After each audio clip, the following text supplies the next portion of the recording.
차가운 새벽 공기가 서울의 스카이라인을 감싸고 있었다. 제안그룹의 심장부 도시의 가장 높은 곳에 자리한 펜트하우스의 침실은 거대한 유리창을 통해 그 모든 풍경을 집어삼키고 있었다. 하지만 그 장엄한 광경 속에는 어떠한 온기도 존재하지 않았다. 마치 잘 꾸며진 박물관처럼 모든 것이 제자리에 있었지만 삶의 흔적은 희미했다.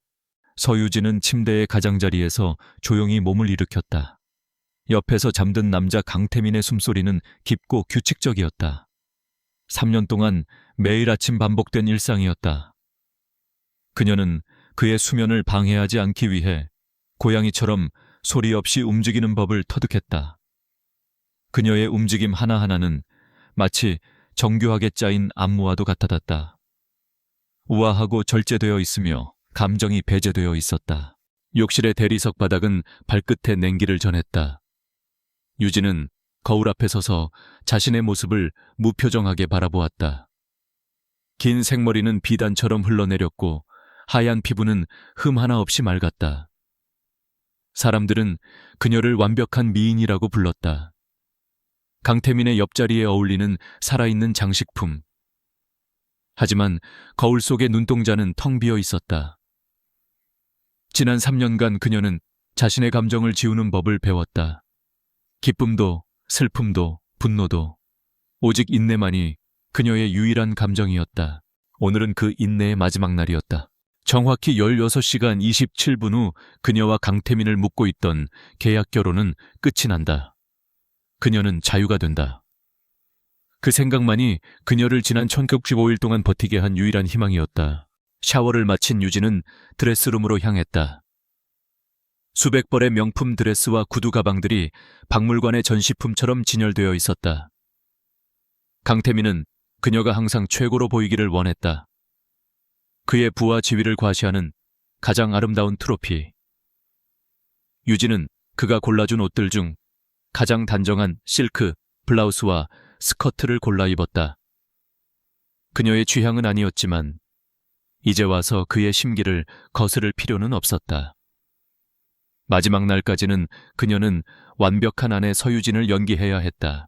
주방으로 내려가자 이미 가사 도우미가 아침 식사를 준비하고 있었다. 유진은 가볍게 목례를 하고 직접 커피를 내리기 시작했다. 강태민은 항상 그녀가 직접 내린 커피를 마셨다. 원두의 종류물에 온도 내리는 시간까지. 그는 모든 것을 자신의 방식대로 통제하려 했고 유진은 그의 완벽한 통제하에 있는 가장 순종적인 피사체였다. 오늘 저녁 일정은 등 뒤에서 들려온 목소리에 유진은 익숙하게 돌아보았다. 강태민이 완벽하게 다려진 수트를 입고 서 있었다. 그의 얼굴에는 언제나처럼 차가운 오만함이 서려 있었다. 그는 유진을 바라보는 것이 아니라 마치 자신의 소유물을 확인하는 듯한 눈빛으로 훑어보았다. 세븐시 VVIP 라운지에서 CL그룹과 만찬이 있으십니다. 유진은 감정 없는 목소리로 대답하며 갓 내린 커피를 그에게 건넸다. 태민은 커피잔을 받아들며 그녀의 손목을 거칠게 붙잡았다. 그의 손아귀 힘에 유진은 순간 미간을 찌푸렸지만 곧 표정을 지웠다. 준비 잘해. 오늘은 중요한 자리니까 내 얼굴에 흠집 내지 마. 그의 목소리는 명령에 가까웠다. 그는 그녀의 대답을 기다리지도 않고 몸을 돌려 식탁에 앉았다. 유진에게 그녀의 의견이나 감정 따위는 중요하지 않았다. 그녀는 그저 그의 지시에 따라 움직이는 인형일 뿐이었다. 유진은 그의 맞은편에 조용히 앉았다. 식탁 위에는 진수성찬이 차려져 있었지만 두 사람 사이에는 아무런 대화도 오가지 않았다. 오직 식기가 부딪히는 소리만이 차가운 정막을 갈랐다. 이것이 그들의 3년이었다. 가장 가까운 곳에 있지만 가장 먼 두 사람. 태민은 신문을 보며 식사를 했고 유진은 그저 음식을 깨작거릴 뿐이었다. 그녀의 머릿속은 온통 오늘 밤 자정 계약이 끝나는 순간에 대한 생각으로 가득 차 있었다. 그녀는 이미 모든 준비를 마쳤다. 작은 여행 가방 하나. 그 안에는 그녀가 이곳에 올 때 가져왔던 몇 가지 소지품과 지난 3년간 비밀리에 모은 약간의 현금이 전부였다. 강태민이 사준 그 어떤 것도 가져갈 생각이 없었다. 그녀는 그의 흔적을 모조리 지우고 싶었다. 다녀오지. 식사를 마친 태미는 냅킨으로 입가를 닦으며 자리에서 일어났다. 현관으로 향하는 그를 따라가 넥타이를 매만져 주는 것 또한 유진의 역할이었다. 태미는 그런 그녀의 허리를 익숙하게 감싸 안으며 귓가에 속삭였다. 그의 숨결에서 나는 비싼 향수 냄새에 유진은 속이 메스꺼워지는 것을 느꼈다. 오늘 밤은 늦지 않을 거야. 기다려. 그 말은 애정이 담긴 약속이 아니었다. 그것은 자신의 성적 욕구를 해소할 도구에게 내리는 통보였다. 유진은 그의 품에서 미동도 없이 서서 순종적인 아내의 미소를 지어 보였다. 네, 조심해서 다녀오세요. 현관문이 닫히고 그의 발소리가 멀어지자 유진은 그제야 참고 있던 숨을 길게 내쉬었다. 그녀는 곧장 자신의 서재로 향했다. 그곳은 이 집에서 유일하게 그녀의 취향이 반영된 공간이었다. 벽면을 가득 채운 책들, 경제, 경영, 법률, 심리학. 강태민은 그녀가 이런 책들을 읽는다는 사실을 몰랐다. 그는 그녀가 패션 잡지나 들춰보는 머리 빈 인형이라고 생각했다. 그 오만함이 지난 3년간 그녀를 지켜준 방패였다. 유진은 노트북을 켰다. 화면에는 복잡한 데이터와 그래프들이 떠 있었다. 지난 3년간 그녀는 강태민의 아내 역할에만 충실했던 것이 아니었다. 그녀는 그림자처럼 그의 곁에 머물며 제한그룹의 내부 정보를 수집하고 분석했다. 처음에는 복수심 때문이었다. 그녀의 아버지는 제한그룹의 성장에 큰 공을 세운 창립 멤버였지만 강태민의 아버지이자 선대 회장인 강건혁의 배신으로 모든 것을 잃고 병으로 돌아가셨다. 유진은 진실을 밝히기 위해 아버지의 명예를 되찾기 위해 의도적으로 강태민에게 접근했다. 하지만 시간이 흐를수록 그녀는 제한그룹의 어두운 이면을 더 깊이 파고들게 되었다. 불법적인 자금 세탁, 정경유착, 주가 조작. 강태민은 아버지보다 더 교활하고 무자비했다. 그녀가 가진 정보들은 제한그룹을 뿌리째 흔들 수 있는 강력한 무기였다. 하지만 그녀는 그 무기를 사용할 생각이 없었다. 복수는 또 다른 비극을 낳을 뿐이라는 것을 깨달았기 때문이다. 그녀는 그저 이 지옥 같은 곳에서 벗어나 평범한 삶을 살고 싶었다. 아버지의 무덤에 모든 것을 털어놓고 용서를 구하고 조용한 곳에서 새로운 인생을 시작하고 싶었다. 오후 내내 유진은 흔적을 지우는 데 집중했다. 노트북의 모든 자료를 외장 하드에 옮겨 암호화했고 지난 3년간의 기록들을 하나씩 삭제했다. 그녀의 존재는 처음부터 없었던 것처럼 사라질 것이다. 저녁이 되자 유진은 다시 강태민의 인형으로 돌아갔다. 화려한 드레스를 입고 완벽한 화장을 한 채 그녀는 약속 장소인 VVIP 라운지로 향했다. 태민은 이미 도착해 있었고 그녀를 보자 만족스러운 미소를 지었다. 그의 사업 파트너들은 유진의 아름다움에 감탄하며 찬사를 보냈고 태민은 마치 자신이 칭찬을 받은 것처럼 의기양양하게 어깨를 으쓱했다. 식사 시간 내내 유진은 거의 말을 하지 않았다. 그저 잔잔한 미소를 지으며 앉아있을 뿐이었다. 하지만 그녀의 귀는 테이블 위를 오가는 모든 대화를 놓치지 않고 있었다. 새로운 프로젝트, 로비 자금, 은밀한 거래. 그녀는 모든 것을 머릿속에 기록했다. 그것은 지난 3년간의 습관이었다. 피곤해 보이는군. 집으로 돌아오는 차 안에서 태민이 무심하게 말했다. 조금요. 오늘 수고했어. 보상은 확실히 하지. 그의 손이 그녀의 허벅지를 노골적으로 더듬었다. 유진은 창밖을 바라보며 아무런 반응도 하지 않았다. 혐오감이 목구멍까지 차올랐지만 그녀는 그것을 억지로 삼켰다. 이제 몇 시간만 참으면 끝이었다. 펜트하우스에 도착하자마자 태민은 그녀를 침실로 끌고 갔다. 그는 굶주린 맹수처럼 그녀의 옷을 벗겨냈고 그녀는 죽은 듯이 그의 폭력적인 행위를 받아냈다. 그의 아래에 깔려 천장의 샹들리에를 바라보며 유진은 숫자를 셌다. 하나, 둘, 셋. 자정이 가까워지고 있었다. 그녀의 해방의 시간이. 모든 것이 끝나고 태민은 그녀를 안은 채 잠이 들었다. 그의 팔이 감옥처럼 그녀를 옥죄고 있었다. 유진은 그가 깊이 잠들 때까지 기다렸다. 시계가 자정을 알리는 소리는 들리지 않았지만 그녀는 본능적으로 알 수 있었다. 계약은 끝났다. 유진은 조심스럽게 그의 팔을 걷어내고 침대에서 빠져나왔다. 그리고 미리 준비해둔 작은 여행 가방을 들었다. 그녀는 마지막으로 잠든 강태민의 얼굴을 돌아보았다. 증오도 연민도 느껴지지 않았다. 그저 텅 빈 공허함만이 남았을 뿐이었다. 그녀는 소리 없이 현관으로 향했다. 거대한 문을 열고 나가면 그녀는 더 이상 제안그룹의 안주인 서유진이 아니었다.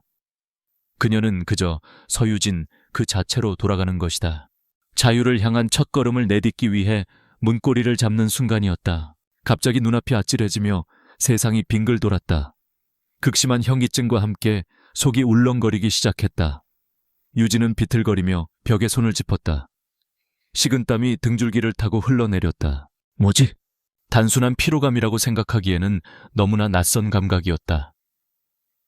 최근 며칠간 계속되었던 미미한 소화불량과 피로감. 대수롭지 않게 여겼던 증상들이 하나의 끔찍한 가능성으로 합쳐지며 그녀의 머리를 강타했다. 설마 아닐 거야. 그녀는 불안감에 휩싸여 자신의 아랫배를 감싸쥐었다.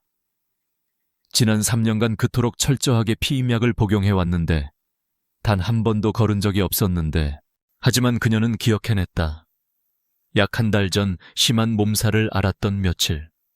고열에 시달리며 약을 제때 챙겨 먹었는지 기억이 불분명했다. 심장이 바닥으로 곤두박질 치는 것 같았다. 유진은 떨리는 손으로 문고리를 잡은 채 그 자리에 얼어붙었다. 3년간의 인내가 치밀했던 탈출 계획이, 그리고 그녀가 꿈꾸던 새로운 삶이 눈앞에서 산산조각 나는 소리가 들리는 듯했다. 자유를 향한 문고리는 차갑고 단단한 현실의 족쇄처럼 느껴졌다. 서유진은 이마를 짚은 채 휘청거리는 몸을 간신히 지탱했다. 숨이 가빠지고 심장이 미친 듯이 울렁거렸다. 현관 앞에 차가운 대리석 바닥이 그녀의 무너지는 세상을 바치고 있었다. 아닐 거야. 그럴 리가 없어. 그녀는 고개를 저으며 스스로를 부정했다. 지난 3년간 단 하루의 오차도 없이 기계처럼 살아왔다. 약을 먹는 것조차 그녀의 일과 중 하나였다. 하지만 인간의 기억은 완벽하지 않았고 단 한 번의 실수는 돌이킬 수 없는 결과를 낳을 수 있었다.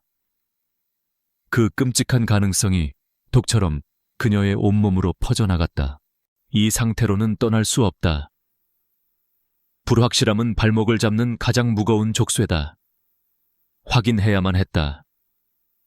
끔찍한 진실이라 할지라도 알아야만 다음 걸음을 내디딜 수 있었다. 유진은 문고리에서 힘없이 손을 떼었다. 등 뒤의 펜트하우스는 더 이상 그녀가 벗어나야 할 감옥이 아니었다. 그것은 이제 확인되지 않은 위협으로 가득 찬 미지의 전쟁터가 되어버렸다. 그녀는 조용히 몸을 돌려 자신이 막 빠져나오려던 어둠 속으로 다시 발을 들였다. 발소리를 죽인 채 그림자처럼 움직여 게스트룸의 욕실로 향했다. 강태민이 잠든 침실에서 가장 먼 곳이었다. 차가운 물로 얼굴을 씻어내자 혼란스러웠던 정신이 조금은 명료해졌다. 거울에 비친 자신의 얼굴은 핏기 없이 창백했다. 그녀는 떨리는 손으로 휴대폰을 들었다. 화면을 켜자 수많은 연락처가 스쳐 지나갔지만 이 시간에 이런 문제로 그녀가 기댈 수 있는 사람은 단 한 명뿐이었다. 박지훈 변호사. 그녀는 메시지 앱을 열어 암호화된 대화창을 찾았다. 몇 번의 망설임 끝에 그녀는 짧은 메시지를 입력했다. 코드 블루 확인이 필요해. 가장 빠른 방법으로. 전송 버튼을 누른 그녀의 손가락이 미세하게 떨렸다. 박지훈. 그는 단순한 변호사가 아니었다. 그는 유진의 아버지와 함께 일했던 박 전무의 아들이자 그녀의 어린 시절을 함께 보낸 유일한 친구였다. 제안그룹의 배신으로 모든 것을 잃은 것은 유진의 가족만이 아니었다. 지훈의 아버지 역시 억울한 누명을 쓰고 업계를 떠나야 했다. 그들은 같은 상처를 공유하고 있었고 지훈은 유진의 복잡한 계획을 알고 있는 유일한 조력자였다. 얼마 지나지 않아 짧은 답장이 돌아왔다. 알겠다. 내일 오전 10시 아플랜으로. 유진은 그제야 안도의 한숨을 내쉬었다. 에이플랜. 그들이 미리 약속해둔 비상계획 중 하나였다. 외부인의 출입이 엄격히 통제되는 이 펜트하우스에 가장 자연스럽게 물건을 전달할 수 있는 방법. 그녀는 휴대폰을 내려놓고 다시 침실로 돌아왔다. 강태민은 여전히 깊은 잠에 빠져 있었다. 그의 평온한 얼굴을 보자 속에서 뜨거운 분노가 치밀어 올랐다. 이 모든 상황을 만든 장본인. 그는 아무것도 모른 채 세상에서 가장 편안한 얼굴로 잠들어 있었다. 유진은 그의 옆에 눕지 않았다. 대신 창가에 있는 소파에 몸을 웅크렸다. 서울의 야경은 여전히 화려했지만 이제 그녀의 눈에는 그저 차갑고 공허한 불빛의 집합으로 보일 뿐이었다. 수많은 생각이 그녀의 머릿속을 헤집었다. 만약 정말로 임신이라면 그녀는 무의식적으로 자신의 배를 감쌌다. 이 안에 강태민의 아이가 자라고 있을지도 모른다는 생각만으로도 온몸에 소름이 돋았다. 혐오스러웠다. 이 아이는 사랑의 결실이 아니었다. 계약의 산물이었고 일방적인 욕망의 결과물이었다. 아이는 그녀와 강태민을 영원히 묶어버릴 것이다. 그녀가 그토록 벗어나고 싶었던 굴레가 이제는 핏줄이라는 결코 끊을 수 없는 사슬이 되어 그녀를 올가맬 터였다. 하지만 그와 동시에 아주 작은 죄책감이 고개를 들었다. 뱃속의 생명은 아무런 죄가 없었다. 그저 세상에 태어나고 싶었을 뿐이다. 자신의 복수와 자유를 위해 이 작은 생명을 외면할 수 있을까? 유진은 그럴 수 없었다. 그녀는 그녀의 아버지처럼, 그리고 그를 배신한 강건혁이나 강태민처럼 비정한 사람이 되고 싶지 않았다. 그것은 그녀가 지키고자 했던 마지막 자존심이었다. 밤새 그녀는 한숨도 자지 못했다. 동이 트고 어둠이 물러가자 그녀는 다시 완벽한 아내의 가면을 썼다. 어젯밤의 고뇌는 흔적도 없이 지운 채 그녀는 평소처럼 강태민의 아침을 준비했다.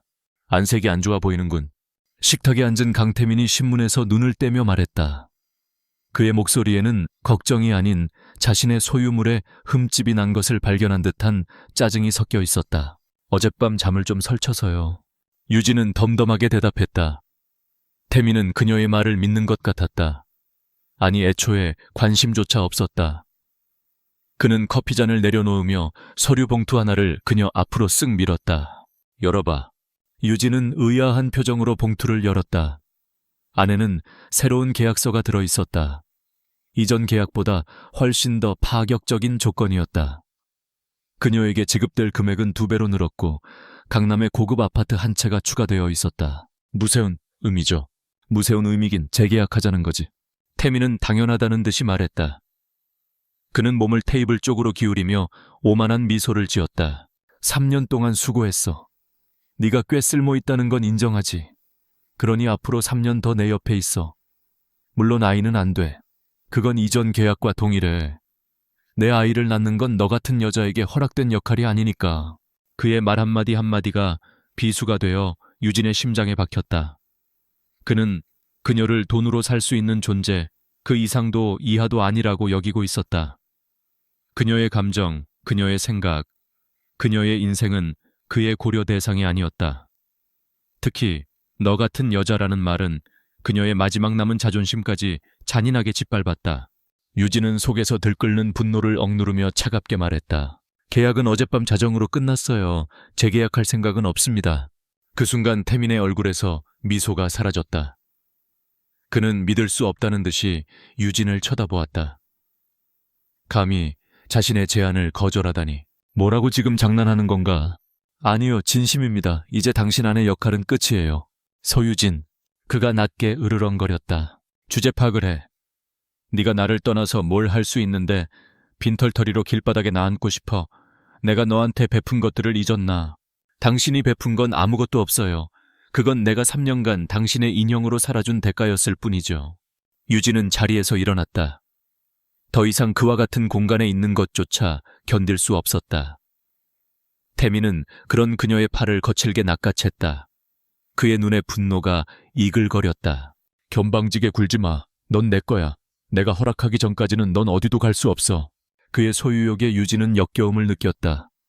하지만 지금 그와 싸우는 것은 어리석은 짓이었다. 그녀는 다시 감정을 지우고 힘을 풀었다. 생각할 시간을 좀 주세요. 그녀의 갑작스러운 유화적인 태도에 태민은 의심의 눈초리를 보냈지만 이내 만족스러운 표정을 지었다. 그는 그녀가 결국 돈 앞에 굴복할 것이라고 확신했다. 조하, 오늘 저녁까지 생각해 현명한 선택을 하길 바리지. 그는 그녀의 팔을 놓고 사무실로 향했다. 유진은 그가 사라진 뒤에도 한참 동안 그 자리에 서 있었다. 그의 말은 오히려 그녀의 결심을 더욱 굳건하게 만들었다. 이 남자에게서, 이 지옥에서 어떻게든 벗어나야 한다. 설령 뱃속에 그의 아이가 있다 해도, 아니, 아이가 있기 때문에 더더욱 자신의 아이를 이런 남자와 엮이게 할 수는 없었다. 오전 10시 정각. 약속대로 초인종이 울렸다. 유진은 인터폰 화면을 확인했다. 최고급 플라워샵에 유니폼을 입은 직원이었다. 서유진님 주문하신 꽃다발 배송 왔습니다. 아플랜. 박지훈이 운영하는 로펌과 제휴된 플라워샵을 통한 배송이었다. 유진은 태연하게 문을 열어주고 서명을 했다. 거대한 작약 꽃다발은 아름다웠지만 그녀의 관심은 오직 꽃다발 깊숙이 숨겨진 작은 상자에 있었다. 직원이 돌아가자마자 그녀는 상자를 꺼내 들고 다시 게스트룸 욕실로 향했다.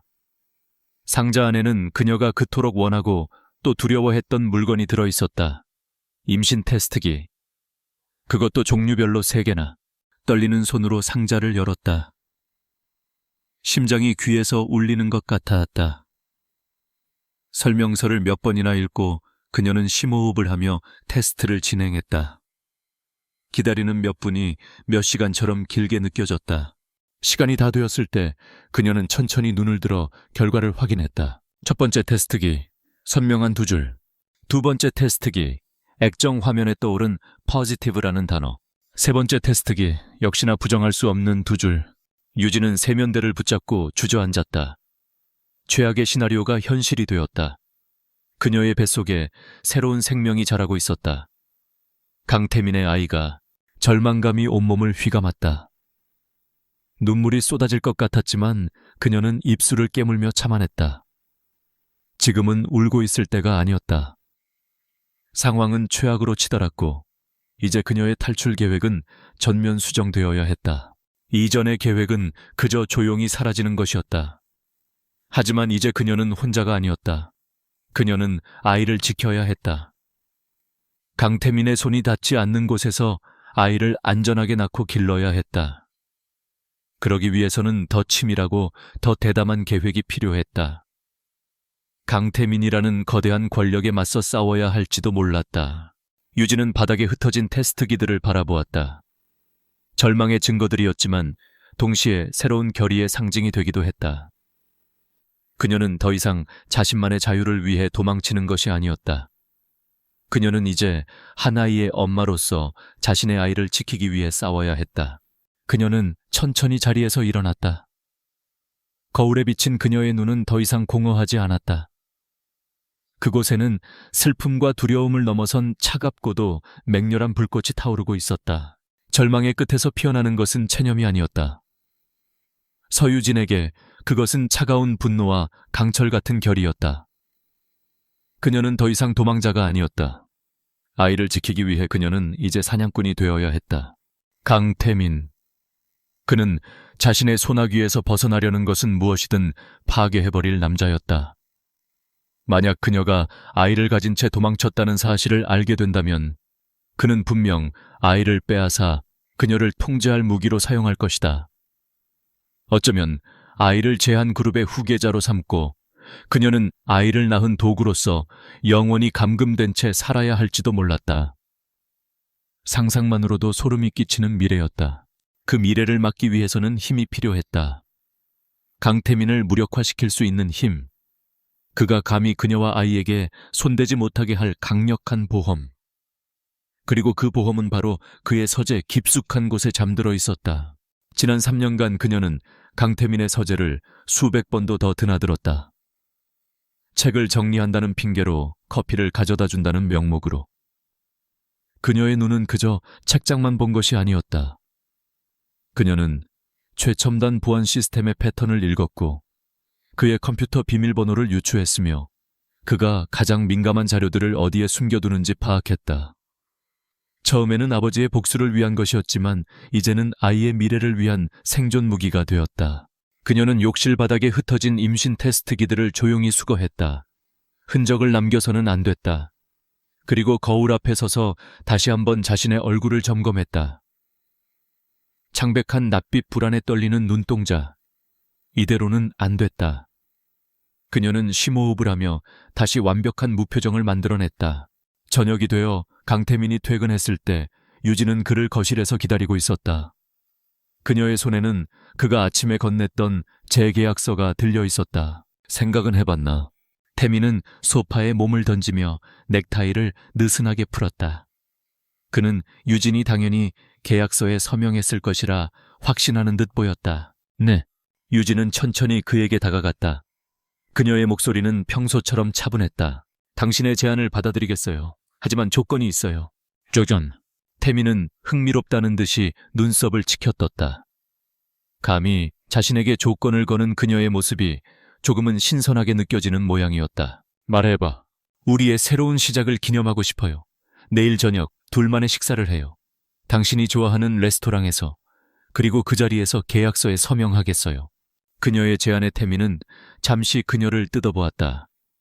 갑작스러운 감상적인 태도가 의심스러웠지만 이내 그는 흡족한 미소를 지었다. 결국 여자란 이런 존재라고 그는 생각했다. 약간의 돈과 로맨틱한 분위기만 제공해주면 쉽게 길들일 수 있는. 좋아, 내가 직접 예약하지. 네가 원하는 대로 아주 특별한 저녁으로 만들어주지. 그는 완전히 그녀의 계략에 넘어왔다. 그가 레스토랑 예약에 신경 쓰는 동안 유진에게는 3시간의 자유시간이 생길 터였다. 그의 서재를 털기에 충분한 시간이었다. 다음날 저녁 유진은 강태민이 골라준 가장 화려한 드레스를 입었다. 짙은 와인색 실크 드레스는 그녀의 하얀 피부와 대조를 이루며 매혹적인 분위기를 자아냈다. 그녀는 마지막까지 완벽한 연기를 펼쳐야 했다. 아름답군. 태민은 만족스러운 눈빛으로 그녀를 감상했다. 그는 그녀의 허리를 감싸 안으며 목덜미에 입을 맞췄다. 유진은 그의 입술이 닿는 순간 소름이 돋는 것을 느끼며 주먹을 꽉 쥐었다. 매언저가 계세요. 마지막으로 점검할 게 있어서 30분 안에 따라갈게요. 유진은 태연하게 말했다. 뭘 꾸물거리는 거야. 같이 가지. 최고의 모습으로 당신 옆에 서고 싶을 뿐이에요. 여자들의 준비 시간이란 거 아시잖아요. 그녀의 애교 섞인 말투에 태민은 의심을 거두고 기분 좋게 웃었다. 알았어. 너무 늦지는 마. 그가 현관을 나서는 순간 유진의 작전이 시작되었다. 그녀는 하이힐을 벗어 던지고 맨발으로 그의 서재로 향했다. 심장이 격렬하게 뛰었지만 그녀의 머리는 얼음처럼 차가웠다. 서재 문은 지문 인식과 홍채 인식 이중 잠금으로 되어 있었다. 하지만 유진은 이미 방법을 알고 있었다. 태민이 자는 동안 그의 지문을 특수 실리콘으로 복제해두었고 홍채 인식은 그의 고화질 사진과 특수 콘택트 렌즈를 이용해 통과할 수 있었다. 그녀가 지난 몇 달간 비밀리에 준비해온 것들이었다. 딸깍! 묵직한 소리와 함께 서재 문이 열렸다. 안으로 들어서자 그의 성격처럼 차갑고 권위적인 공간이 그녀를 맞았다. 그녀는 망설임 없이 그의 책상으로 향했다. 컴퓨터는 켜져 있었고 절전 모드 상태였다. 그녀는 마우스를 움직여 화면을 깨웠다. 비밀번호 입력창. 그녀는 21번 고르고 키보드 위에 손을 올렸다. 태민은 지독할 정도로 자기애가 강한 남자였다. 그의 비밀번호는 언제나 자신과 관련된 것들이었다. 그의 생일, 그가 처음으로 성사시킨 거대 계약의 날짜, 혹은 그가 가장 존경하는 인물. 하지만 가장 중요한 마스터 계정의 비밀번호는 그의 깊은 오만함과 콤플렉스가 섞인 단어일 터였다. 그녀는 I am the king이라고 입력했다. 틀렸다. 제한 엠파이어 역시 아니었다. 시간이 흘렀다. 초조해지기 시작했지만 그녀는 애써 침착함을 유지했다. 그녀는 그의 심리를 다시 파고들었다. 그는 아버지를 뛰어넘고 싶어 했다. 아버지 강건혁 회장은 제한그룹의 창업주이자 살아있는 신화였다. 태미는 항상 그 그늘에 가려져 있었다. 그 순간 하나의 단어가 그녀의 뇌리를 스쳤다. 아버지가 돌아가시기 전 술에 취해 중얼거렸던 말. 건혁이 그놈은 항상 아들을 그림자로만 여겼지. 그림자. 유진은 떨리는 손으로 다시 키보드를 두드렸다. Over the shadow. 엔터키를 누르는 순간 화면이 바뀌며 바탕 화면이 나타났다. 성공이었다. 유진은 안도할 틈도 없이 미리 준비해온 초소형 외장 하드를 USB 포트에 꽂았다. 그리고 숨겨진 디렉토리를 찾아 들어갔다. 프로젝트 X라는 이름의 폴더. 그 안에는 수백 개의 파일들이 날짜별로 정리되어 있었다.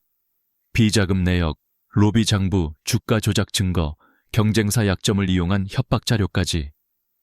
제한그룹의 추악한 민낯이 고스란히 담겨 있었다. 그녀는 폴더 전체를 외장 하드로 복사하기 시작했다. 복사 진행률을 나타내는 파란 막대가 느리게 차오르는 동안 그녀는 심장이 터질 것 같았다. 1분 1초가 영원처럼 느껴졌다. 복사가 완료되자마자 그녀는 접속 기록을 삭제하고 시스템 로그에 약간의 오류 코드를 심어 놓았다. 전문가가 본다면 의심할 수도 있겠지만 최소한의 시간은 벌어줄 수 있을 터였다. 외장 하드를 챙겨 서재를 나온 그녀는 곧장 드레스룸으로 향했다. 화려한 드레스를 벗어던지고 미리 준비해둔 평범한 청바지와 티셔츠로 갈아입었다. 화장을 지우고 머리를 질끈 묶자 제한그룹의 안주인은 사라지고 평범한 20대 여성 서유진만 남았다.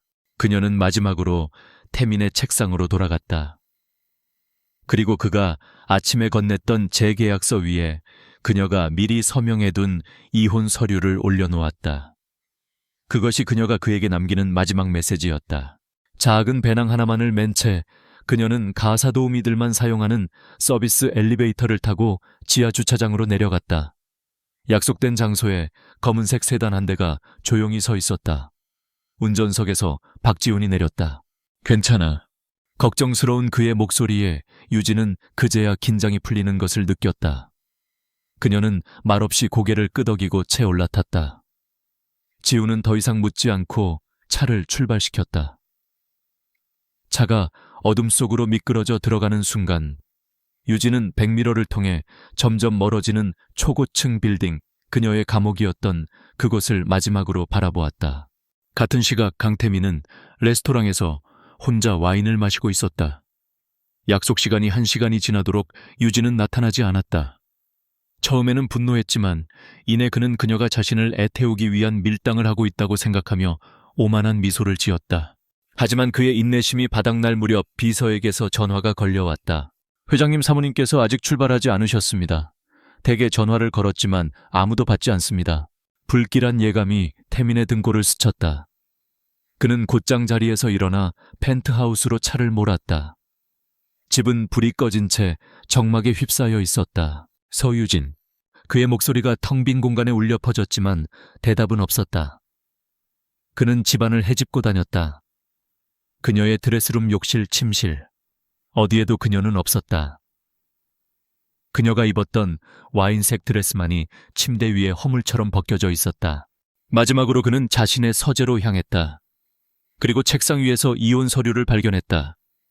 재계약서 위에 놓인 그 하얀 종이는 마치 조롱하는 듯한 비웃음처럼 보였다. 감히 네가. 그의 얼굴이 분노로 일그러지는 순간 그의 휴대폰이 다시 울렸다. 보안팀장인 최 실장이었다. 회장님, 방금 서버 접속 기록에서 이상한 점을 발견했습니다. 회장님의 개인 서재 컴퓨터에서 약 20분 전 암호화된 데이터에 대량으로 접근한 흔적이 있습니다. 시스템 로그 오류로 위장되어 있었지만 최 실장의 말이 채 끝나기도 전에 태민은 모든 것을 깨달았다. 그녀가 단순한 가출을 한 것이 아니라는 것을. 지난 3년간 그의 옆에서 순종적인 양처럼 굴었던 그 여자가 사실은 그의 목덜미를 물어뜯을 기회만 엿보고 있던 암살자였다는 것을. 그의 완벽한 통제하에 있던 세상에 균열이 가기 시작했다. 그가 머리 빈 인형이라고 무시했던 여자에게 뒤통수를 맞은 것이다. 수치심과 분노가 뒤섞여 그의 이성을 마비시켰다. 유학. 태민은 괴성을 지르며 책상 위의 모든 것을 쓸어버렸다. 그의 눈은 피처럼 붉게 충혈되어 있었다. 그는 떨리는 손으로 최 실장에게 전화를 걸었다. 초해 실장, 당장 제한그룹의 모든 자원을 동원해 대한민국 땅을 전부 뒤져서라도 서유진을 찾아내. 무슨 수를 써서라도 반드시 내 앞에 끌고 와. 강태민의 제국이었던 서울을 떠난 지 사흘째, 서유진은 낯선 해안도시의 작은 오피스텔에 몸을 숨기고 있었다. 화려했던 펜트하우스와는 모든 것이 정반대인 공간이었다. 낡은 가구 삐걱거리는 마룻바닥 창문 너머로 보이는 것은 화려한 스카이라인이 아닌 낡은 건물들의 회색 지붕뿐이었다. 하지만 유진에게 이곳은 그 어떤 곳보다 안전한 요새였다. 박지훈이 미리 마련해둔 은신처였다. 보증금도 계약도 필요 없는 세상에 존재하지 않는 사람이 머무는 유령의 집. 유진은 이곳에 도착하자마자 작은 방 하나를 자신만의 작전실로 꾸몄다. 고성능 노트북과 여러 대의 모니터가 낡은 책상을 가득 채웠다. 그리고 그 중심에는 제한그룹의 심장을 담고 있는 암호화된 외장 하드가 놓여 있었다. 그녀와 강태민의 보이지 않는 전쟁은 이곳에서 시작되었다. 몸은 좀 어때? 입덧이 심하진 않고. 박지훈이 식료품과 생필품이 가득 담긴 상자를 내려놓으며 물었다. 그의 얼굴에는 걱정이 가득했다. 유진은 모니터에서 눈을 떼지 않은 채 희미하게 웃었다. 괜찮아. 아직은 참을 만해. 괜찮긴 뭐가 괜찮아. 얼굴이 반쪽이 됐는데. 유진아, 이러다 너랑 아이 둘 다 위험해져. 일단 좀 쉬면서. 지훈아. 유진이 그의 말을 잘랐다. 그녀는 천천히 고개를 돌려 그를 바라보았다. 그녀의 눈빛은 피곤에 지쳐 있었지만 그 안의 불꽃은 여전히 타오르고 있었다. 우리에겐 쉴 시간이 없어. 강태민이 지금 이 순간에도 미친 듯이 날 찾고 있을 거야. 우리가 쉬는 만큼 그놈의 포위망은 좁혀져 와. 내가 가진 이 자료가 그놈을 멈출 유일한 무기야. 지훈은 더 이상 아무 말도 하지 못했다. 그는 유진의 성격을 누구보다 잘 알았다. 한번 결심한 것은 절대 꺾지 않는 여려 보이는 외면 속에 강철 같은 심지를 가진 친구였다. 그는 그저 한숨을 쉬며 그녀가 분석할 자료들을 프린트해주고 그녀가 먹을 만한 간단한 음식을 챙겨주는 것으로 자신의 역할을 다할 뿐이었다. 유진은 다시 모니터에 집중했다. 외장 하드의 암호를 푸는 데만 꼬박 이틀이 걸렸다. 겹겹이 쌓인 보안 장벽은 강태민의 편집증적인 성격을 그대로 보여주었다. 하지만 지난 3년간 그의 가장 가까운 곳에서 모든 것을 지켜본 유진에게 그의 심리 패턴은 익숙한 지도와도 같았다. 마침내 파일들이 모습을 드러냈을 때 그녀는 숨을 삼켰다. 그 안에는 그녀의 상상을 초월하는 거대한 부패의 왕국이 도사리고 있었다. 수십 개의 유령 회사를 통한 자금 세탁 조세 피난처에 숨겨진 천문학적인 규모의 비자금 정관계 인사들에게 뿌려진 뇌물 목록과 그 증거가 담긴 녹취 파일들, 심지어 경쟁사의 유망한 기술을 헐값에 빼앗기 위해 벌인 공작의 전모까지. 강태민은 법 위에 군림하는 제왕이었다. 유진은 데이터를 분류하고 인물 관계도를 그리고 자금의 흐름을 쫓았다. 마치 복잡한 퍼즐을 맞추는 것 같았다. 잠도 잊고 먹는 것도 잊은 채 그녀는 제한그룹의 범죄 연대기를 재구성해 나갔다. 그러다 문득 속이 메스꺼워지면 그녀는 잠시 일을 멈추고 창밖을 바라보았다. 그리고 자신의 배를 부드럽게 쓰다듬었다. 아가야, 조금만 참아줘. 엄마가 널 위해 안전한 세상을 만들어줄게. 그 약속이 그녀를 다시 컴퓨터 앞으로 이끌었다. 같은 시각 서울 제한그룹 본사 회장실은 얼음장처럼 차가웠다. 아직도 못 찾았나? 강태민의 목소리는 분노를 억누르느라 낮게 가라앉아 있었다. 그의 앞에는 최 실장이 굳은 얼굴로 서 있었다. 회장실 뒤편에 설치된 거대한 상황판에는 전국의 CCTV 화면과 추적 데이터들이 실시간으로 떠 있었지만 서유진의 흔적은 어디에도 없었다. 죄송합니다, 회장님. 서유진은 마치 증발한 것 같습니다. 신용카드, 교통카드, 휴대폰 사용 기록이 전무합니다. 현금 인출 기록도 없습니다. 모든 디지털 기록이 사흘 전에 완벽하게 끊겼습니다. 그 여자와 연락했을 만한 사람은 주변 인물들을 모두 조사했지만 별다른 접점은 찾지 못했습니다. 다만 최 실장은 잠시 망설이다가 입을 열었다. 박지훈 변호사라는 인물이 있습니다. 과거 서유진의 부친과 연관이 있던 박 전무의 아들입니다. 최근 행적이 조금 의심스럽습니다만 확실한 증거는 없습니다. 증거. 태민은 코웃음을 쳤다. 증거는 만들면 되는 거야. 당장 그놈부터 잡아들여. 무슨 수를 써서라도 서유진의 위치를 불게 만들어. 하지만 법적으로. 매업. 태민은 자리에서 벌떡 일어나 최 실장의 멱살을 잡았다. 그의 눈은 광기로 번들거렸다. 내가 법이야. 내 허락 없이는 그 누구도 나를 배신할 수 없어, 알겠나? 당장 끌고 와. 그의 이성은 이미 마비된 상태였다. 자신의 완벽한 통제에서 벗어난 서유진의 존재는 그의 자존심에 깊은 상처를 남겼고 그 상처는 집착과 광기로 골마 터지고 있었다. 한편 유진은 수많은 자료들 속에서 유독 눈에 띄는 하나의 자금 흐름을 발견했다. 5년 전 스위스 은행의 비밀 계좌에서 정체불명의 페이퍼 컴퍼니로 거액의 돈이 송금된 기록이었다. 시기적으로 제한그룹의 최대 경쟁사였던 태성바이오가 의문의 화재 사고로 연구소를 잃고 몰락하던 때와 일치했다. 유진은 집요하게 파고들었다. 그녀는 밤을 새워가며 흩어진 데이터 조각들을 맞추었고 마침내 하나의 이름을 찾아냈다. 화재 현장에서 유일하게 살아남았지만 사고 후유증으로 실어증에 걸려 요양원에서 지내고 있는 전직 연구원. 그리고 그의 가족 계좌로 매달 거액의 돈이 입금되고 있었다. 제한그룹이 아닌 제3의 인물을 통해서. 작았어. 유진은 자신도 모르게 중얼거렸다. 이것은 단순한 비리나 횡령과는 차원이 다른 문제였다. 방화, 그리고 어쩌면 살인 교사까지 의심되는 정황이었다. 이것이야말로 강태민의 숨통을 끊어놓을 수 있는 결정적 증거였다. 바로 그 순간 그녀의 암호화된 휴대폰이 짧게 진동했다. 박지훈에게서 온 긴급 메시지였다. 미하행이 붙었다. 플랜 B로 전환. 즉시 이동하라. 유진의 심장이 쿵하고 내려앉았다. 올 것이 오고야 만 것이다. 그녀는 망설일 틈도 없이 노트북을 덮고 외장 하드를 챙겼다. 그리고 최소한의 짐만 챙겨 배낭에 넣었다. 창밖을 내다보자 낯선 검은색 차량 몇 대가 골목 어귀에 서 있는 것이 보였다. 포위망이 좁혀온 것이다. 젠장. 유진은 이를 악물었다. 그녀는 비상계단으로 향했다. 지훈과 미리 약속해둔 두 번째 은신처로 가야 했다. 하지만 그 전에 그녀는 추격자들에게 작은 선물을 남겨두기로 했다. 그녀는 자신의 노트북을 포맷하는 대신 일부러 하나의 파일을 남겨두었다. 태성바이오 화재 사건과는 전혀 관련 없는 하지만 충분히 강태민의 신경을 긁을 만한 정계 로비 자료의 일부였다. 그리고 노트북에 원격 삭제 프로그램을 심어놓았다. 비상계단을 통해 건물 뒤편으로 빠져나온 유진은 어둠 속으로 몸을 숨겼다. 얼마 지나지 않아 건장한 남자들이 그녀가 머물던 오피스텔의 문을 부수고 들이닥치는 소리가 멀리서 들려왔다. 유진은 뒤도 돌아보지 않고 달렸다.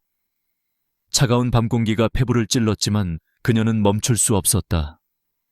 뱃속의 아이를 생각하며 그녀는 필사적으로 어둠을 헤쳐나갔다. 잠시 후 최 실장은 강태민에게 보고했다. 은신처를 급습했지만 이미 도망친 뒤였습니다. 하지만 사용하던 노트북을 확보했습니다. 안에 있는 내용은 일부 정치인들에게 전달된 뇌물장부의 조각 파일인 것으로 보입니다. 현재 복구팀이 분석 중입니다. 보고를 받은 태민은 잠시 생각에 잠겼다. 서유진이 이런 중요한 자료가 든 노트북을 그냥 버리고 갔을 리가 없었다. 그것은 미끼였다. 자신들을 혼란시키고 시간을 벌기 위한. 그 여자 지금 나랑 게임을 하자는 건가? 태민의 입가에 차가운 미소가 번졌다. 그는 분노를 넘어 기묘한 희열마저 느끼고 있었다. 생각보다 훨씬 더 재미있는 장난감이었다. 좋아, 어디 한번 해보자고. 이 나라에서 내 손바닥 안에서 네가 얼마나 더 버틸 수 있을지. 그는 상황판에 떠있는 도시의 지도를 바라보았다. 마치 거대한 체스판을 내려다보는 것처럼. 그리고 그는 다음 수를 두었다. 예언론에 흘려 서유진이 제한그룹의 기밀을 훔쳐 달아난 산업 스파이라고 거액의 현상금을 걸어 그녀의 얼굴이 전국의 모든 뉴스에 나오게 해. 이제 그녀는 더 이상 숨을 곳이 없게 될 터였다. 대한민국 전체가 그녀를 쫓는 거대한 감옥이 될 것이다. 한편 새로운 은신처에 도착한 유진은 지훈을 통해 뉴스를 확인하고 있었다. 자신의 얼굴과 함께 산업 스파이라는 낙인이 찍힌 채 전국에 수배령이 내려진 것을. 이 미친 자식. 지훈이 분노를 터뜨렸지만 유진은 의외로 침착했다. 그녀는 이미 예상했던 일이었다. 이제 더 이상 숨어만 있을 수는 없게 됐어. 그녀는 외장 하드를 새로운 노트북에 연결했다. 그녀의 눈빛은 이전보다 더욱 차갑고 단단해져 있었다. 강태민이 게임을 원한다면 기꺼이 상대해주지. 이제부터는 내가 방역할 차례야. 그녀의 손가락이 키보드 위에서 빠르게 움직이기 시작했다. 그녀는 방금 전 찾아낸 태성 바이오 관련 자료를 정리하기 시작했다. 강태민의 제국에 첫 번째 균열을 낼 가장 날카로운 비수를. 전국에 배포된 수배 전단만 수십만 장입니다. 서유진의 얼굴은 이제 대한민국 국민이라면 모르는 사람이 없을 겁니다. 최 실장의 보고는 강태민을 만족시키지 못했다. 그는 자신의 얼굴이 전국에 도배된 채 산업 스파이라는 주홍 글씨가 새겨진 서유진의 뉴스를 보며 으르렁거렸다.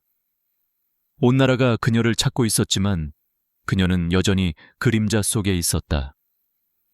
마치 거대한 서울이라는 도시가 그녀를 통째로 삼켜버린 것 같았다. 이 상황은 그의 자존심을 견딜 수 없게 만들었다. 그는 서유진이 겁에 질려 어딘가에 쥐 죽은 듯이 숨어 있을 것이라 생각했다. 그의 힘 앞에 무릎 꿇고 용서를 빌 날을 기다렸다. 하지만 그의 예상과 달리 반격은 전혀 예상치 못한 곳에서 시작되었다. 새로운 은신처는 이전보다 더 비좁고 어두웠다.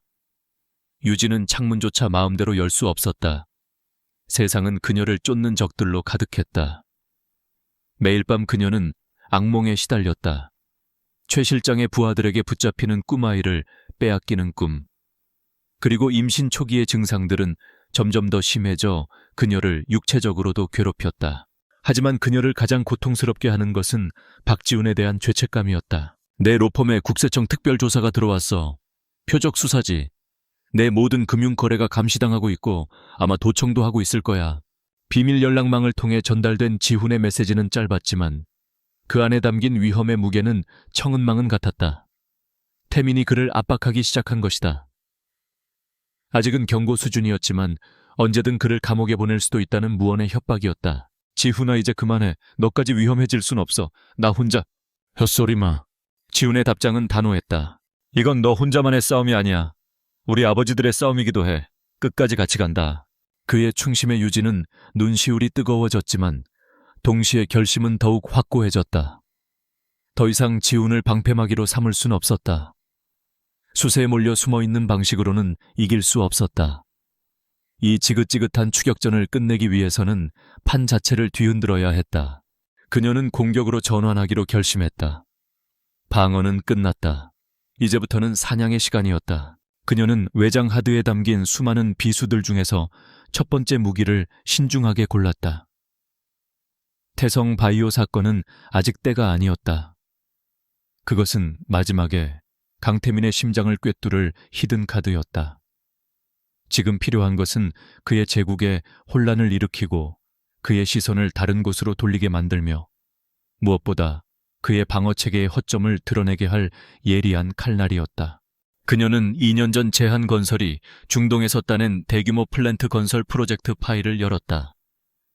당시 제한은 유력한 경쟁자였던 혜성그룹을 막판에 극적으로 따돌리고 사업권을 따내며 업계를 놀라게 했다. 파일 안에는 그 극적인 승리의 추악한 진실이 담겨 있었다. 현지 관료들에게 건넨 거액의 뇌물, 장부 안전 기준을 무시한 저급 자재 사용 계획서, 그리고 그 모든 것을 강태민이 직접 승인한 전자 결제 기록까지. 목표는 정해졌다. 이제 이 폭탄을 어떻게 터뜨릴 것인가가 문제였다. 언론에 직접 제보하는 것은 위험했다. 강태민은 주요 언론사들을 소나귀에 쥐고 있었고 제보자의 신원을 역추적할 수도 있었다. 유진은 더 교활한 방법을 선택했다. 적의 적을 이용하는 것. 그녀는 몇 날, 며칠에 걸쳐 혜성그룹의 내부 구조를 분석했다. 그리고 적임자를 찾아냈다. 해외 사업부의 야심가 윤상현 상무. 그는 능력이 있었지만 번번이 사내 정치에서 밀려나고 있었다. 제안에게 프로젝트를 빼앗긴 것에 가장 큰 분노를 느끼고 있을 인물이기도 했다. 그에게는 이 정보가 자신의 입지를 다질 절호의 기회가 될 터였다.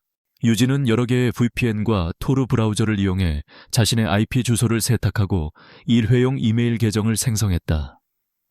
그리고 뇌물 장부와 자재 관련 서류 중 가장 핵심적인 부분만을 따로 추려 암호화된 파일로 만들었다. 그녀는 파일에 작은 추적 코드를 심는 것도 잊지 않았다. 강태민 측에서 이 파일의 출처를 역추적하려 할 때 그들의 움직임을 감지하기 위한 덫이었다. 윤상무님께 2년 전 당신이 놓친 것이 아니라 빼앗긴 것을 돌려드립니다. 짧은 메시지와 함께 그녀는 파일을 전송했다. 그리고 기다렸다. 이틀 후 폭풍이 몰아쳤다.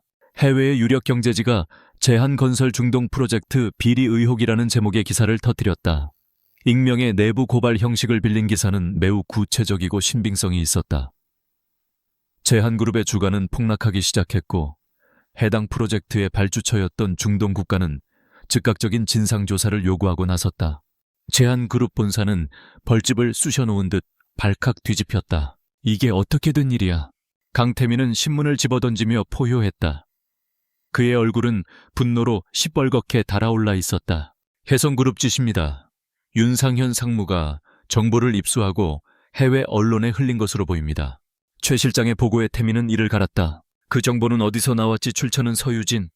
그 여자 짓이 틀림없어. 아직 파악하지 못했습니다. 너무나 교묘한 방식으로 접근해서 흔적을 찾기가 어렵습니다. 매용청한 놈들 당장 우리 사이버 보안팀이랑 외부 해커팀까지 동원해 혜성그룹 서버든 윤상현 개인 컴퓨터든 모조리 뒤져서 정보의 최초 출처를 찾아내. 그 여자가 숨통을 조여오는 걸 가만히 보고만 있을 순 없어. 강태민은 이성을 잃고 날뛰었다. 그는 이번 사태가 단순한 비리 폭로가 아니라 자신에 대한 서유진의 선전포고라는 것을 직감했다. 그녀는 더 이상 도망만 다니는 약한 존재가 아니었다. 자신과 정면으로 싸우겠다는 의지를 보인 것이다. 그의 명령에 따라 제한그룹의 모든 정보력이 총동원되었다.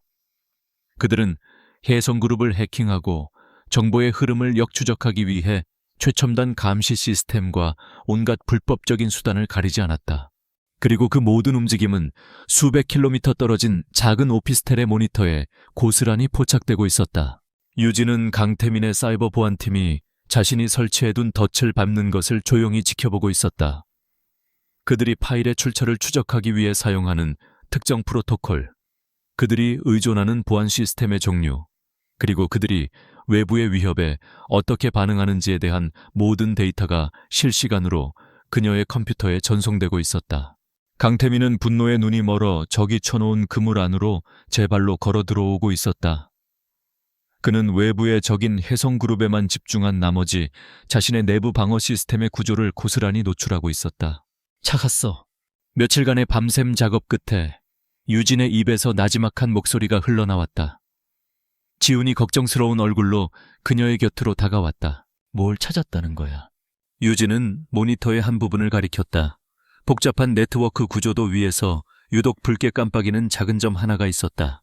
강태민의 아킬레스건, 제한그룹 전체 서버를 관리하는 중앙통제 시스템의 백도어. 야, 일반적인 상황에서는 절대 드러나지 않는 비상통로지. 하지만 지금처럼 외부의 공격에 대응하기 위해 시스템 전체를 과부하시키자 저렇게 약한 고리가 모습을 드러낸 거야. 그녀는 이제 강태민의 제국으로 들어갈 수 있는 비밀의 문을 찾아낸 것이다. 이 문을 통해 들어간다면 그녀는 더 이상 외부에서 돌을 던지는 수준이 아니라 제국의 심장부에서 모든 것을 무너뜨릴 수 있었다. 유진은 천천히 의자에 몸을 기댔다. 창밖은 아직 어두운 새벽이었지만 그녀는 이미 동이 트는 것을 보고 있었다. 길고 길었던 방어전이 끝나고 이제 모든 것을 끝낼 마지막 공격만이 남아있었다. 도망치던 먹잇감은 이제 추격자의 목덜미를 물어뜯을 가장 날카로운 이빨을 갖게 되었다. 새로운 은신처의 작은 방은 이제 거대한 폭풍의 눈이 되었다. 서유진은 며칠 밤낮으로 잠을 자지 않고 마지막 공격을 준비했다. 그녀의 얼굴은 창백하고 눈 밑에는 짙은 그늘이 졌지만 눈빛만은 그 어느 때보다 형형하게 빛나고 있었다. 그녀는 강태민의 제국을 무너뜨릴 2개의 디지털 폭탄을 만들었다. 하나는 검찰에 제출될 것이었다. 여기에는 그녀가 확보한 모든 원본 데이터, 즉 제한그룹의 회계장부, 내부 거래 내역, 로비 명단, 그리고 태성 바이오 방화 사건의 전모를 담은 증거 자료들이 조금의 편집도 없이 담겨 있었다. 법정에서 강태민의 숨통을 끊어놓을 반박 불가능한 증거들이었다. 다른 하나는 언론을 위한 것이었다. 대중이 가장 분노하고 쉽게 이해할 수 있는 사건들, 특히 태성 바이오 사건과 불법 정치자금 문제에 초점을 맞춰 간결하고 충격적으로 재구성했다. 여론이라는 거대한 파도를 일으켜 강태민이 법망을 빠져나갈 아주 작은 틈조차 없애버릴 계획이었다. 이제 남은 것은 단 하나. 이 폭탄들을 터뜨리기 전에 강태민을 완벽한 무대 위로 끌어내는 것이었다. 그가 가장 오만하고 가장 방심한 순간에 자신의 왕국이 무너지는 것을 두 눈으로 직접 목격하게 만들어야 했다. 정말 이렇게까지 해야겠어? 박지훈이 걱정스러운 목소리로 물었다. 그는 유진이 짜놓은 마지막 계획의 대담함에 혀를 내둘렀다. 그것은 덧친 동시에 거대한 도박이었다. 강태민은 짐승이야, 지훈아. 짐승을 잡으려면 짐승의 방식으로 싸워야 해. 그는 자기가 사냥꾼이라고 믿을 때 가장 쉽게 덫에 걸려들지. 유진은 자신의 계획에 한치의 흔들림도 없었다. 그녀는 강태민이라는 인간을 3년 동안 가장 가까이에서 지켜보았다. 그의 오만함, 그의 편집증, 그의 통제욕. 그 모든 것이 이제 그를 파멸시킬 도구가 될 터였다. 작전은 시작되었다. 먼저 유진은 일부러 실수를 저질렀다. 그녀는 박지훈을 통해 대포폰 하나를 구한 뒤 그 전화기로 딱 한 번 예전에 자신을 돌봐주었던 늙은 유모에게 전화를 걸었다. 통화 내용은 의미 없는 안부 인사가 전부였지만 단 30초의 통화 시간은 제한그룹의 추적팀이 발신지를 파악하기에 충분한 시간이었다. 발신지는 인천의 한 낡은 공단 지역이었다. 다음으로 그녀는 또 다른 거짓 흔적을 흘렸다. 위조 신분증으로 만든 차명 계좌에서 소액의 현금을 인출했다. 인출된 ATM 역시 인천의 공단 근처였다.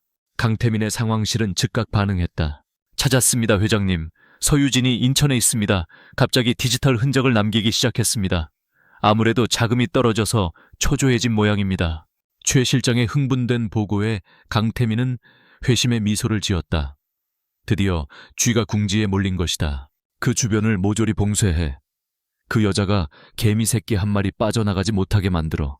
그의 명령에 따라 제한그룹의 사설 보안팀과 최 실장의 부하들이 인천으로 몰려들었다. 하지만 유진은 그곳에 없었다. 모든 것은 그녀가 서울의 은신처에서 원격으로 조작한 흔적일 뿐이었다. 이제 마지막 미끼를 던질 차례였다. 그녀가 그들을 끌어들일 장소는 바로 20년 전 그녀의 아버지가 운영하다 제한그룹에 억울하게 흡수된 작은 공장이었다. 지금은 폐허가 되어버린 그녀의 비극이 시작된 바로 그곳. 유진은 그 공장의 주소를 익명의 이메일로 박지훈의 로펌에 보냈다. 마치 자신이 궁지에 몰려 마지막으로 조력자에게 보내는 구조 신호처럼. 강태민이 박지훈을 감시하고 있다는 것을 역이용한 함정이었다. 역시나 박지훈에게 연락했습니다. 위치는 인천 남동공단의 폐공장입니다. 그곳은 강태민은 그 장소가 어디인지 기억해냈다. 서유진의 아버지의 회사 부지. 그는 경멸적인 웃음을 터뜨렸다. 결국 마지막에 기어들어간 곳이 지 애비의 무덤인가. 감상적이긴. 좋아, 내가 직접 가지. 그 여자가 내 앞에서 무릎 꿇고 비는 모습을 직접 봐야겠어. 그가 직접 움직이기로 한 순간 유진의 완벽한 시나리오가 완성되었다. 강태민이 인천으로 향하는 동안 유진은 자신의 컴퓨터 앞에 앉아 있었다. 그녀는 2개의 파일 전송창을 동시에 띄웠다. 하나는 대검찰청 반부패 수사부로, 다른 하나는 국내 최대 언론사들의 탐사보도팀 앞으로 향하는 것이었다. 그녀는 타이머를 설정했다. 강태민이 폐공장에 도착할 예상 시간에 맞춰 정확히 30분 뒤에 모든 파일이 동시에 전송될 것이다. 인천의 폐공장은 음산한 침묵에 잠겨 있었다. 녹슨 철문 깨진 유리창 잡초가 무성한 마당. 강태민은 수십 명의 부하들을 대동하고 위압적으로 공장 안으로 들어섰다. 샅샅이 뒤져 부하들이 흩어져 공장을 수색했지만 내부는 텅 비어 있었다. 먼지 쌓인 기계들과 쓰레기들 뿐이었다. 회장님, 아무도 없습니다. 함정인 것 같습니다. 최 실장이 긴장된 목소리로 보고했다. 하지만 강태민은 오히려 여유로웠다. 아니, 그녀는 여기에 있어. 그는 공장 중앙을 향해 걸어갔다. 그곳에는 낡은 작업대 위에 노트북 한 대가 덩그러니 놓여 있었다. 그가 다가서자 노트북 화면이 저절로 켜지며 익숙한 얼굴이 나타났다. 화상통화가 연결된 것이다. 화면 속의 서유진은 더 이상 그가 알던 순종적인 아내가 아니었다. 그녀는 안전한 어딘가에서 차가운 눈빛으로 그를 내려다보고 있었다. 마치 심판자처럼. 오랜만이네요, 강태민 씨. 내년 지금 어디 있는 거야? 태민이 고함을 질렀지만 유진은 눈 하나 깜빡하지 않았다. 그게 중요해요. 중요한 건 당신이 지금 내 무대 위에 서 있다는 거죠. 당신의 제국이 무너지는 것을 가장 가까이서 지켜볼 VIP석에. 헛소리 집어치워. 넌 끝났어, 서유진. 네가 어디에 숨어있든 내가 반드시 찾아내서 갈기갈기 찢어줄 테니까. 과연 그럴 수 있을까요? 유진은 희미하게 웃었다. 당신은 항상 나를 멍청한 인형이라고 생각했죠. 당신이 사준 옷을 입고 당신이 주는 돈을 받으며 만족하는. 하지만 당신은 몰랐을 거예요. 그 인형이 지난 3년간 당신의 모든 것을 지켜보고 기록하고 있었다는 걸. 그녀는 말을 이었다. 그녀의 목소리는 공장 전체에 울려 퍼졌다. 그녀는 그가 아버지에게 무슨 짓을 했는지, 어떻게 회사를 빼앗았는지부터 시작했다. 그리고 5년 전 태성바이오에 무슨 일이 일어났는지. 그녀는 모든 것을 알고 있었다. 거짓말 증거도 없는 헛소리일 뿐이야. 태민은 불안감에 소리쳤다. 바로 그 순간 그의 주머니 속 휴대폰이 미친 듯이 울리기 시작했다. 비서실장, 법무팀장, 홍보실장. 수십 통의 전화와 메시지가 쏟아졌다. 그리고 그의 눈에 들어온 뉴스 속보 알림. 속보, 제한그룹 강태민 회장 살인교사 및 수천억대 비자금 조성 혐의. 검찰 증거물 전격 확보. 세상이 무너지는 것 같았다. 그의 휴대폰으로 쏟아져 들어오는 기사 제목들. 자신이 저지른 모든 범죄가, 가장 추악한 비밀들이 세상에 낱낱이 공개되고 있었다. 이게 어떻게든. 그는 멍하니 화면 속의 유진을 바라보았다. 그녀의 눈빛은 얼음장처럼 차가웠다. 이제 5분 뒤면 검찰이 들이닥칠 거예요. 당신이 가장 신임하는 그 검사장도, 당신의 돈을 받아먹은 정치인들도 이제는 당신을 구해줄 수 없어요. 당신이 만든 성은 당신의 죄악 위에서 무너져 내릴 테니까. 서유진! 그의 이성이 완전히 끊어졌다. 그는 괴성을 지르며 노트북을 집어던져 박살냈다. 하지만 그녀의 목소리는 사라지지 않고 그의 귓가에 악몽처럼 맴돌았다. 그때였다. 공장 밖에서 수십 개의 사이렌 소리가 천지를 진동하며 가까워져 왔다. 붉고 푸른 경광등 불빛이 깨진 유리창을 통해 들어와 공포와 절망에 휩싸인 강태민의 얼굴을 어지럽게 비추었다. 꼼짝마 검찰 수사관이다. 육중한 철문이 거칠게 열리고 방탄복과 헬멧으로 무장한 수사관들이 총구를 겨누며 쏟아져 들어왔다. 최 실장을 비롯한 부하들은 저항도 하지 못하고 그 자리에 얼어붙었다. 강태민은 텅 빈 눈으로 그 광경을 바라보았다. 자신이 쌓아 올린 모든 것이 한순간에 무너져 내리고 있었다. 자신이 가장 하찮게 여겼던 여자, 자신의 발밑에 있던 그 여자에 의해 덫은 완벽하게 작동했다. 폭풍이 지나간 자리는 고요했다. 강태민이 체포된 지 6개월 후 서유진은 남쪽의 작은 바닷가 마을에 살고 있었다.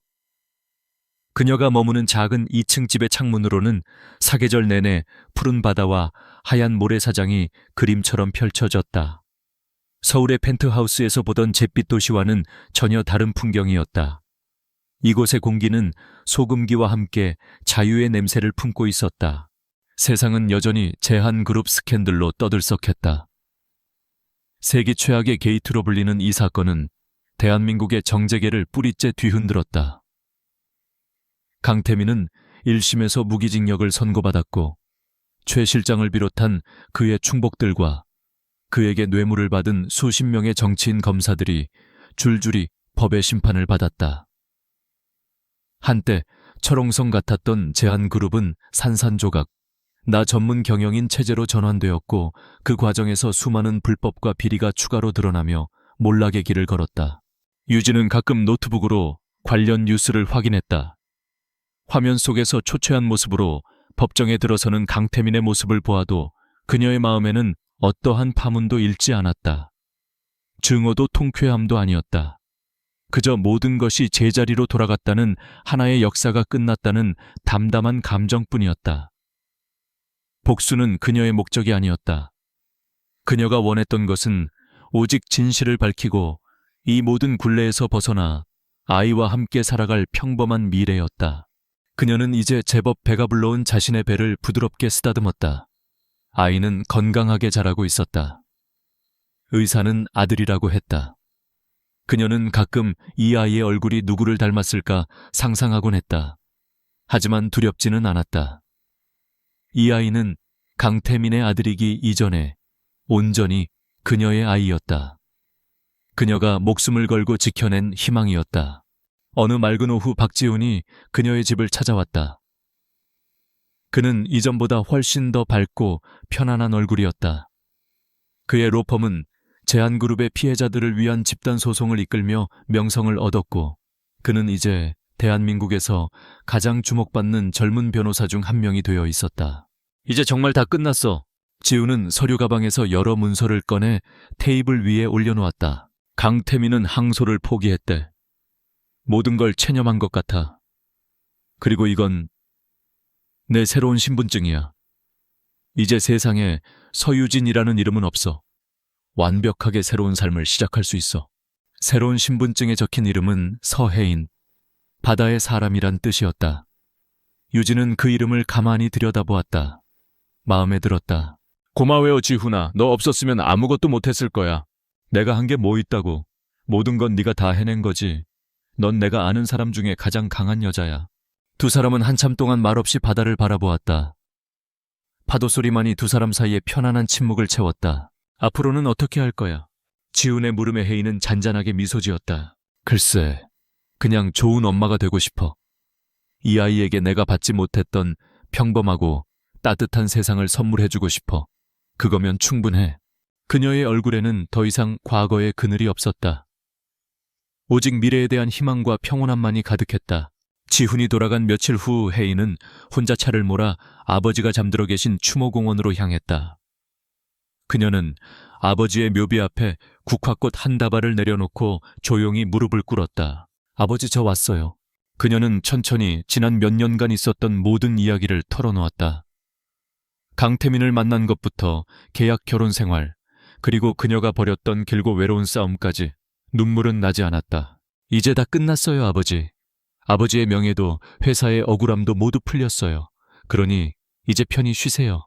하늘에서 저와 아버지의 손주를 지켜봐 주세요.